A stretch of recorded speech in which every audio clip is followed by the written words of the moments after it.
बिस्मिल्लाहिर्रहमानिर्रहीम। अस्सलाम वालेकुम dear friends, student and colleagues. आज का जो हमारा टॉपिक है that is from chapter number first. The name of the chapter is introduction to biology. Lecture number 10 है। टॉपिक का नाम है kingdom animalia. We have discuss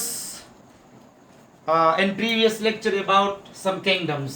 In this lecture we will discuss the last number of kingdom which is called kingdom Animalia. नाम से जाहिर है kingdom Animalia। इसको हम kingdom animal भी हम कह सकते हैं जनरली सिंपल अल्फाज में। इसी kingdom में हम animal रखते हैं, तमाम animals। तो इसी kingdom के हम कैरेक्टरिस्टिक देखते हैं। कैरेक्टरिस्टिक ऑफ kingdom Animalia, उसमें कौन सी फंडामेंटल कैरेक्टरिस्टिक पाई जाती है इसी किंगडम में? Number 1, multi cellular. Animals are multi cellular. Multi mean many, cellular जमा है सेल का।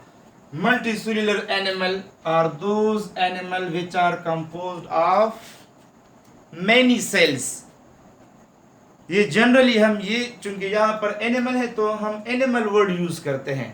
ये हम इस तरह कहते हैं कि मल्टी सेल्यूलर ऑर्गेनिज्म वो ऑर्गेनिज्म है जिसकी बॉडी की स्ट्रक्चर की कंपोजिशन ज्यादा सेल से हुई है। इस ऑर्गेनिज्म को हम मल्टी सेल्यूलर ऑर्गेनिज्म कहते हैं। तो जितनी भी एनिमल हैं वो मल्टी सेल्यूलर हैं। Eukaryotic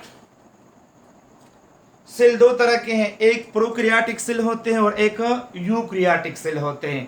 In previous kingdom we have discussed it only kingdom Monera। उसमें जो स्पीशीज होते हैं उसमें जो सेल है वो प्रोकैरियोटिक सेल है, बाकी यूकैरियोटिक सेल है।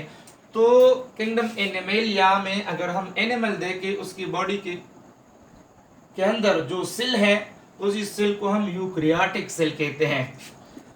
यूकैरियोटिक वो सेल होते हैं जिसके न्यूक्लियस के अंदर वेल डेवलप्ड न्यूक्लियर मेम्ब्रेन होता है और बाकी उसमें ऑर्गेनेल्स भी होता है, mitochondria, Golgi bodies, ribosome, plastid etcetera.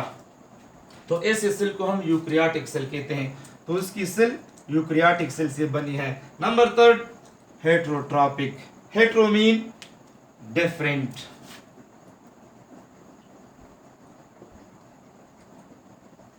Tropic mean nourishment.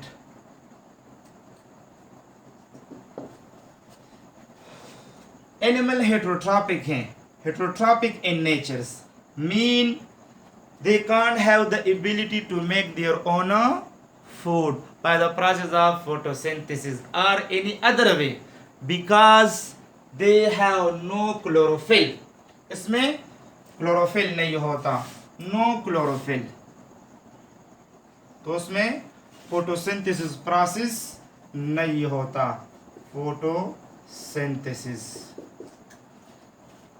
तो इसी बुनियाद पर यह हेटेरोट्रॉपिक है इन नेचर।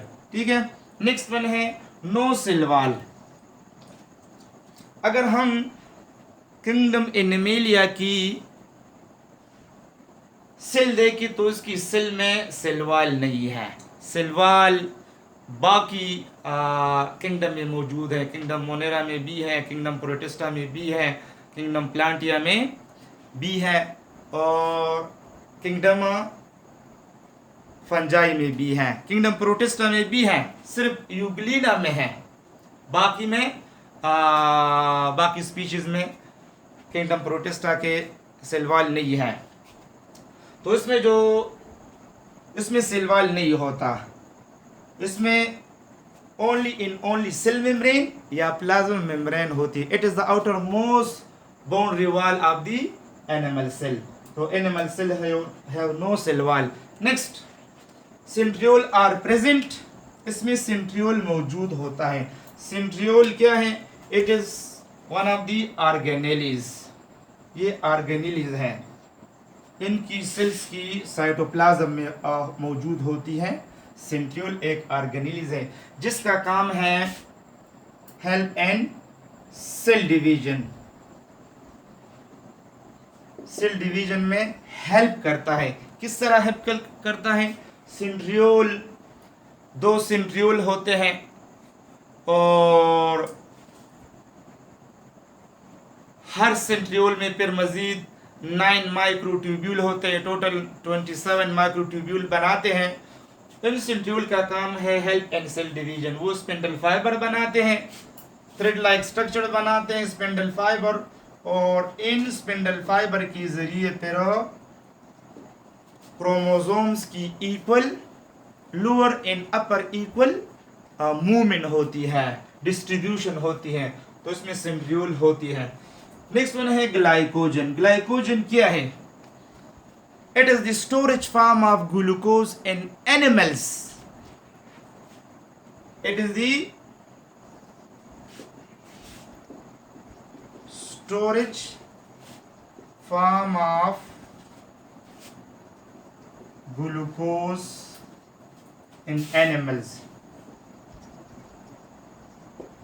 जब एनिमल में ग्लूकोज की क्वांटिटी ज्यादा हो जाती है तो एक्स्ट्रा ग्लूकोज एनिमल के सेल में ग्लाइकोजन फॉर्म में स्टोर होते हैं, और जब प्लांट्स में ग्लूकोज की लेवल ज्यादा हो जाते हैं तो एक्स्ट्रा ग्लूकोज प्लांट में फिर स्टार्च में कन्वर्ट हो जाती है। हम इस तरह ये बात इस तरह करते हैं कि glycogen is the storage form of glucose in animal, while in plant starch is the storage form of glucose in plants। तो इसमें ग्लूकोज ग्लाइकोजन में स्टोर होती है, स्टोरेज फॉर्म को हम ग्लाइकोजन कहते हैं। नेक्स्ट, तमाम एनिमल को हम मेन दो ग्रुप में डिवाइड करते हैं। एक का नाम है वर्टिब्रेट, दूसरे का नाम है इनवर्टिब्रेट। ये आपने शायद नाम सुना होगा इन प्रीवियस क्लासेस, इनवर्टिब्रेट और इनवर्टिब्रेट। ये दो मेन ग्रुप्स हैं किंगडम एनिमलिया की। वर्टिब्रेट एनिमल वो एनिमल है जिसमें वर्टिब्रल कॉलम होती है। जिसमें क्या होती है? Vertebral column. वर्टिब्रल कॉलम क्या है? जिसको हम बैकबोन भी कहते हैं, सिंपल अल्फाज में बैकबोन, रील की हड्डी। Vertebrate are those animal which have vertebral column or a backbone are called vertebrate. The second class है हमारे पास इनवर्टिब्रेट। इनवर्टिब्रेट दोज एनिमल हैं which have no vertebral column or backbone. इसमें वर्टिब्रेट या बैकबोन नहीं होता। तो ये मेन दो ग्रुप से वर्टिब्रेट और इनवर्टिब्रेट। अभी अगर हम देखें वर्टिब्रेट की 5 क्लासेस हैं। नंबर 1 क्लास मैमल है, दूसरा क्लास है फिशेस, बर्ड्स हैं, रेप्टाइल्स हैं, और class mammal, fishes, birds, reptiles और क्लास एम्फेबियन। वर्टिब्रेट हम मजीद 5 क्लास में डिवाइड करते हैं। वर्टिब्रेट को मैमल, फिशेस, बर्ड्स, रेप्टाइल, एम्फेबियन, ये 5 क्लासेस हैं वर्टिब्रेट की। इन सब में वर्टिब्रल कॉलम होती है जनरली। नेक्स्ट दूसरा है इनवर्टिब्रेट। हमने डिफाइन किया ये वो एनिमल है जिसमें वर्टिब्रल कॉलम या रील की हड्डी नहीं होता, बैकबोन नहीं होता। इनवर्टिब्रेट को हम फाइलम में डिवाइड करते हैं, फाइलम्स। जिस तरह हम कुछ फाइलम के नाम लिखते हैं, phylum protozoan, phylum sponges, Annelida, Echinodermata, arthropods, ये कुछ फाइलम हैं। इसमें हम इनवर्टिब्रेट रखते हैं। ये कुछ फाइलम के नाम मैंने लिखे हैं। तो these are some of the fundamental characteristic of kingdom Animalia। आज के लिए इतना ही काफी। See you next time. Thank you.